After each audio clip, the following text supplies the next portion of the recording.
नमस्कार दोस्तों, story Hindi TV में आपका स्वागत है। दोस्तों, अगर आपने चैनल को सब्सक्राइब नहीं किया है तो प्लीज सब्सक्राइब कर लीजिए। दोस्तों, 9 जुलाई 2017 की शाम 6 बजे के करीब घर के बाहर गली में बच्चों के साथ खेल रहा सुनील का 3 साल का बेटा यश अचानक लापता हो गया। सुनील मध्य प्रदेश के जिला इंदौर के थाना गौतमपुरा के गांव गढ़ी बिल्लौदा का रहने वाला था। बेटे के गायब होने का पता चलते ही वह गांव वालों की मदद से उसकी तलाश में लग गया। काफी खोजबीन के बाद भी जब बेटे का कुछ पता नहीं चला तो सुनील ने गांव के कुछ लोगों के साथ थाना गौतमपुरा जाकर बेटे की गुमशुदगी दर्ज करवा दी थी। सुनील बेटे की गुमशुदगी भले ही दर्ज करवा आया था, लेकिन घर लौटकर उससे रहा नहीं गया। वह पूरी रात बेटे की तलाश में इधर उधर भटकता रहा। जहां भी संभव हो सका उसने बेटे को खोजा, लेकिन सुनील की सारी मेहनत तब बेकार गई जब सुबह मुंह अंधेरे सुनील के पड़ोसी दिलीप बागरी ने शोर मचाया कि सुनील का बेटा यश उसके आंगन में बेहोश पड़ा है। दिलीप के शोर मचाते ही पूरा गांव उसके आंगन में जमा हो गया। गांव वालों ने यश को टटोला तो पता चला कि वह मर चुका है। तुरंत इस बात की सूचना थाना गौतमपुरा पुलिस को दी गई। सूचना मिलते ही थाना गौतमपुरा के थाना प्रभारी हिरेंद्र सिंह राठौर पुलिस बल के साथ गांव गढ़ी बिल्लौदा पहुंच गए। उन्होंने यश को गौर से देखा तो उन्हें भी लगा कि बच्चा मर चुका है। उन्होंने लाश का निरीक्षण किया तो उसे देखकर ही लग रहा था कि बच्चे के पूरे शरीर में सुई चुभोई गई है। उसके पूरे शरीर से खून रिस रहा था। बच्चे के मुंह पर भी अंगुलियों के निशान थे, जिससे अंदाजा लगाया गया कि बच्चे का मुंह भी दबाया गया था। संभवतः मुंह दबाने से ही दम घुटने के कारण बच्चे की मौत हुई थी। सुई चुभोने से पुलिस को अंदाजा लगाते देर नहीं लगी कि तंत्र मंत्र में बच्चे की हत्या की गई थी। इसके बाद घटनास्थल की औपचारिक कार्रवाई पूरी कर हिरेंद्र सिंह राठौर ने लाश को पोस्टमार्टम के लिए भिजवा दिया। यह साफ साफ तंत्र मंत्र में हत्या का मामला था, इसलिए हिरेंद्र सिंह इस बात पर विचार करने लगे कि आखिर बच्चे की हत्या किसने की है। तंत्र मंत्र के अलावा हत्या की कोई दूसरी वजह भी नहीं दिखाई दे रही थी, क्योंकि सुनील इतना पैसे वाला आदमी नहीं था कि कोई फिरौती के लिए उसके बेटे का अपहरण करता। उसका कोई ऐसा दुश्मन भी नहीं था कि दुश्मनी में उसके बेटे का कत्ल किया गया हो। इसके अलावा थाना प्रभारी ने यह भी पता कराया कि सुनील का किसी अन्य औरत से चक्कर तो नहीं था, जिसकी वजह से उसने पत्नी और बेटे से छुटकारा पाने के लिए ऐसा किया हो। जिस दिलीप बागरी के आंगन में यश का शव मिला था, उससे भी पूछताछ की गई। उसने कहा, साहब, मैं मासूम बच्चे की हत्या क्यों करूंगा? मैं तो उसे अपने बच्चे की तरह प्यार करता था। रात 12 बजे तक तो मैं सुनील के साथ ही था। उसके बाद घर आकर सो गया था। बच्चे की चिंता में मैंने रात में खाना भी नहीं खाया था। दिलीप बागरी ने जिस तरह गिड़गिड़ाते हुए सफाई दी थी, उससे हिरेंद्र सिंह राठौर को लगा कि शायद किसी अन्य ने बच्चे की हत्या करके इसे फंसाने के लिए लाश इसके आंगन में फेंक दी है। यही सोचकर वह थाने लौट आए। थाने आकर उन्होंने यश की गुमशुदगी की जगह उसकी हत्या का मुकदमा दर्ज कर मामले की खुद ही जांच शुरू कर दी। कई दिनों तक वह इस मामले की विवेचना करते रहे, पर हत्यारे तक पहुंचने की कौन कहे। वह यह तक पता नहीं कर सके कि मासूम यश की हत्या क्यों की गई थी। जब हिरेंद्र सिंह राठौर इस मामले में कुछ नहीं कर सके तो आईजी हरिनारायण चारी ने उनका तबादला कर उनकी जगह पर गौतमपुरा का नया थाना प्रभारी अनिल वर्मा को बनाया। अनिल वर्मा थोड़ा तेजतर्रार अधिकारी थे। अब तक की गई हिरेंद्र सिंह की जांच का अध्ययन करके पूरी बात उन्होंने DIG Harinarayan Chari, additional SP Pankaj Kumawat तथा एसडीओपी अमित सिंह राठौर को बताई तो सभी अधिकारियों ने एक बार फिर दिलीप बागरी से थोड़ा सख्ती से पूछताछ करने का आदेश दिया, क्योंकि दिलीप बागरी ने भले ही अपनी सफाई में बहुत कुछ कहा था, पर सभी को उसी पर शक था। अनिल वर्मा ने दिलीप से पूछताछ करने से पहले मुखबिरों से उसके बारे में पता कराया। मुखबिरों से उन्हें पता चला कि दिलीप इधर बेटे की चाह में तंत्र मंत्र के चक्कर में पड़ा था। बेटे के लिए ही वह एक के बाद एक करके 3 शादियां कर चुका है। बेटे के ही चक्कर में उसकी पहली पत्नी की मौत हुई थी। यह जानकारी मिलने के बाद अनिल वर्मा ने दिलीप और उसकी दोनों पत्नियों पुष्पा और संतोष कुमारी को थाने बुलवा लिया। थाने में दिलीप और उसकी पत्नियों से अलग अलग पूछताछ की जाने लगी तो तीनों के बयानों में काफी विरोधाभास पाया गया।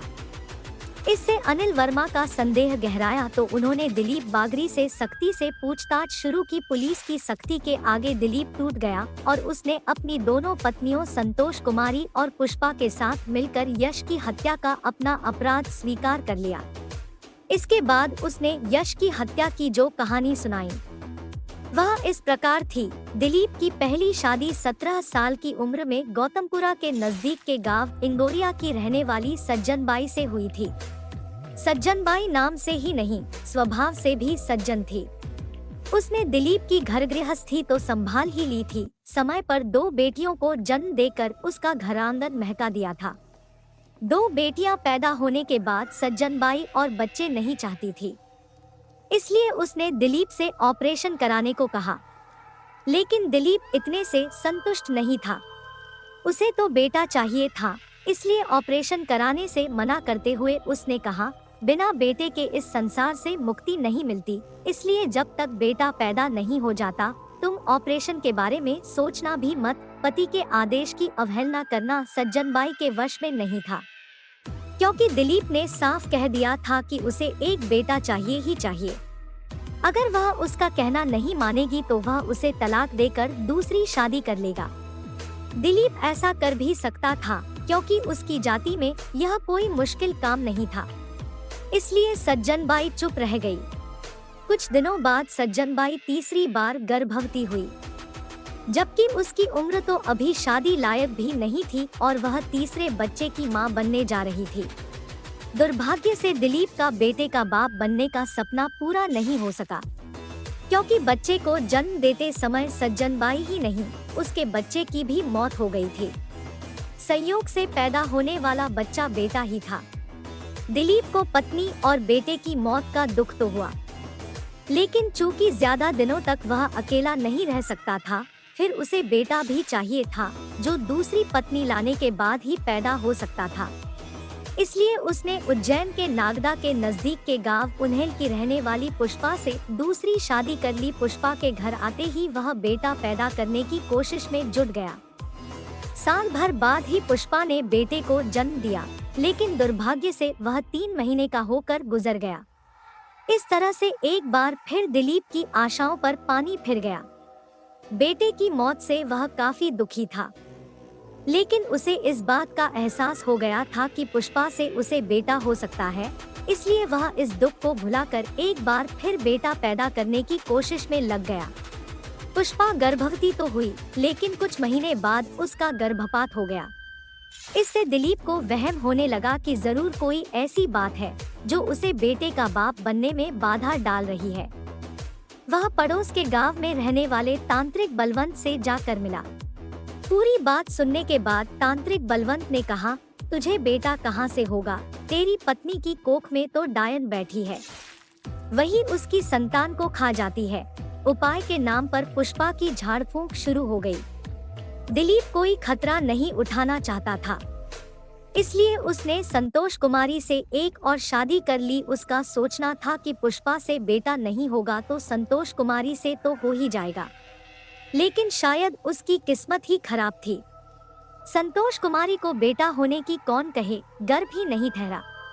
बेटे के लिए दिलीप तो परेशान था ही, उसकी दोनों पत्नियां पुष्पा और संतोष कुमार भी परेशान रहने लगी थी।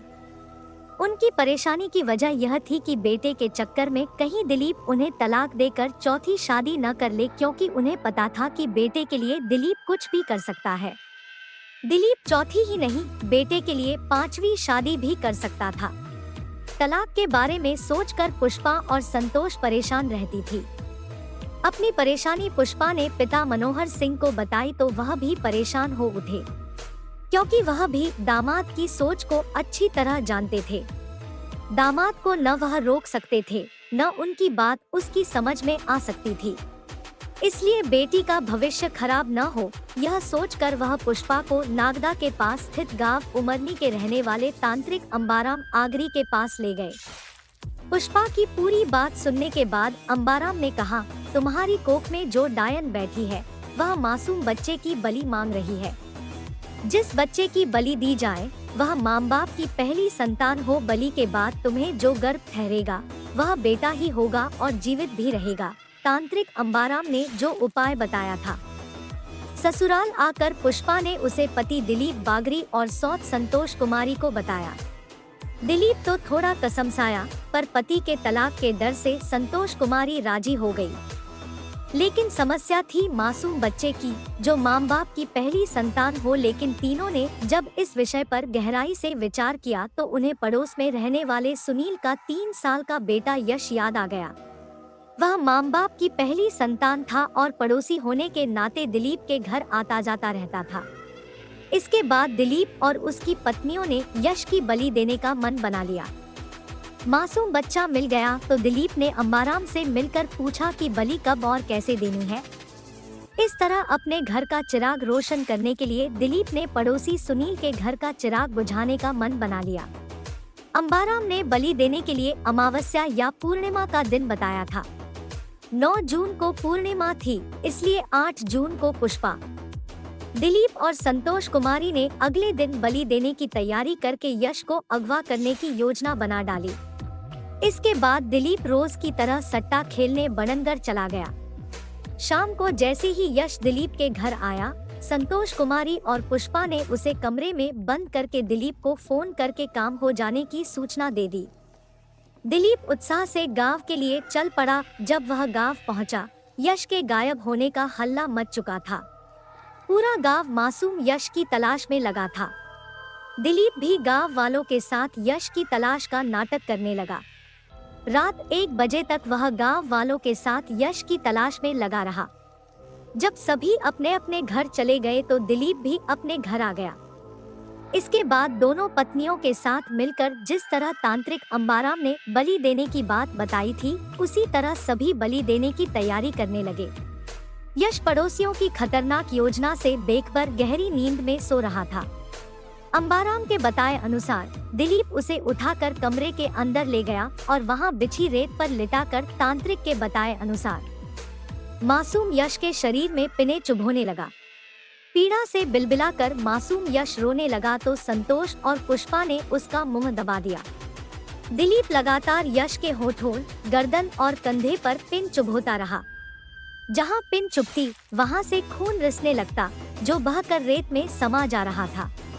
इसी तरह करीब 3 घंटे तक दिलीप यश के शरीर में पिन चुभोता रहा, क्योंकि उसे तब तक यह करना था जब तक उस मासूम की मौत न हो जाए। लगभग 3 घंटे बाद जब यश की मौत हुई, तब तक करीब 3:30 बज चुके थे। इसके बाद यश की लाश को लाकर आंगन में रख दिया गया। जिस जगह उस मासूम का खून गिरा था, उसी के ऊपर बिना बिस्तर बिछाए दिलीप ने अपनी दोनों पत्नियों पुष्पा और संतोष कुमारी के साथ शारीरिक संबंध बनाए, क्योंकि तांत्रिक अंबाराम ने दिलीप से कहा था कि मासूम की बलि देने पर जो खून निकलेगा, उसके सूखने से पहले ही उसके ऊपर जितनी भी औरतों से वह शारीरिक संबंध बनाएगा, सभी को 9 महीने बाद बेटा पैदा होगा और वे जीवित भी रहेंगे। इस तरह बेटा पाने की खुशी में दिलीप, पुष्पा और संतोष कुमारी ने जश्न मनाया। दिलीप, पुष्पा और संतोष कुमारी को तांत्रिक अंबाराम पर इतना भरोसा था कि यश की लाश उनके आंगन में भले मिलेगी, फिर भी पुलिस उन तीनों पर जरा भी संदेह नहीं करेगी। लेकिन ऐसा हो नहीं सका। दिलीप और उसकी पत्नियों से पूछताछ के बाद अनिल वर्मा ने उज्जैन के रेलवे स्टेशन से तांत्रिक अंबाराम को भी गिरफ्तार कर लिया था। उसे थाने लाकर पूछताछ की गई तो उसका कहना था कि उसकी नीयत दिलीप की दोनों पत्नियों पर खराब हो गई थी। उसका सोचना था कि बच्चे की हत्या के आरोप में दिलीप जेल चला जाएगा तो बाद में उसकी दोनों पत्नियां संतोष और पुष्पा आसानी से उसके कब्जे में आ जाएंगी। इसीलिए उसने बलि देने के बाद बच्चे की लाश को घर के आंगन में रखने के लिए कहा था, ताकि दिलीप आसानी से कानून के शिकंजे में फंस जाए। पूछताछ के बाद अनिल वर्मा ने दिलीप, पुष्पा, संतोष कुमारी और तांत्रिक अंबाराम को अदालत में पेश किया, जहां से सभी को जेल भेज दिया गया। बेटे की चाहत में दिलीप ने अपना घर तो बर्बाद किया ही, पड़ोसी के मासूम बेटे की जान लेकर उसके घर का भी चिराग बुझा दिया। इसमें सबसे ज्यादा दोषी तो तांत्रिक अंबाराम है, जिसने अपनी कुंठित भावना को पूरी करने के लिए 2 घर बर्बाद कर दिए। तो दोस्तों, स्टोरी अच्छी लगी हो तो लाइक और शेयर करें। इसी तरह की अन्य स्टोरी के लिए चैनल को सब्सक्राइब करें। पूरी स्टोरी सुनने के लिए आपका बहुत बहुत धन्यवाद।